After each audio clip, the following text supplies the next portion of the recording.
Most trees don't die from bugs or disease. They die from planting mistakes made on day one. These are going to be the most common mistakes homeowners make when they plant a tree. You need to expose the flare at the top so the tree can breathe and function correctly and grow and be strong. You also need to chop up the sides and pull the roots out so the roots will actually grow out and not just stay in a ball, especially if it is wrapping around inside of that container. You've got to cut it, and I usually cut 4 spots and then I will pull everything out. This one does not have a lot of big roots, it has a lot of small roots.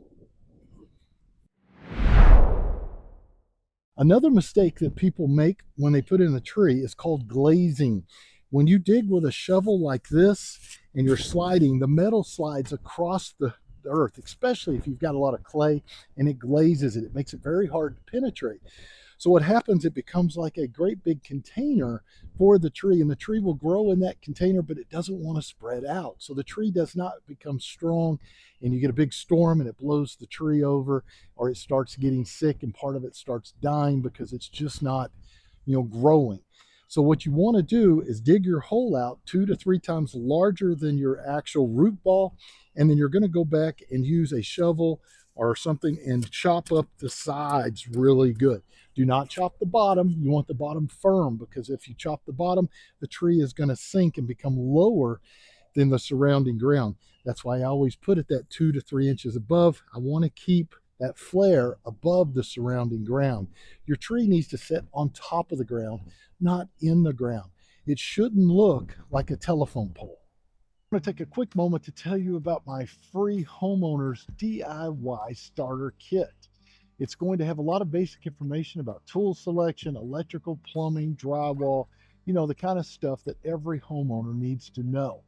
If you shoot me a quick email, I'll send that to you for free. My email address is going to be in the description.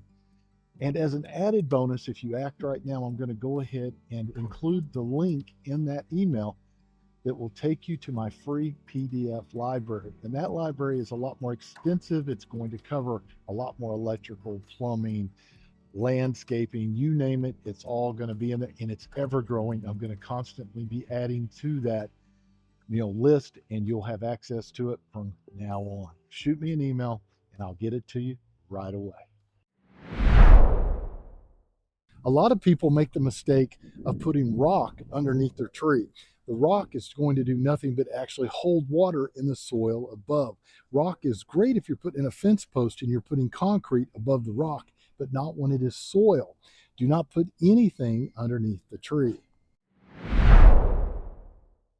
A lot of times people will take things like the cow manure, they'll do new topsoil, they'll use fertilizers, they put it in a hole and they think that they're giving the tree a better chance to really take off.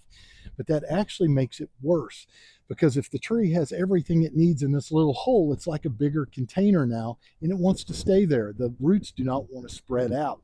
What you want to do is take the regular soil, put it back in the hole, and it's going to be forced to kind of spread out and move, and it's going to become a very strong, long-lived tree.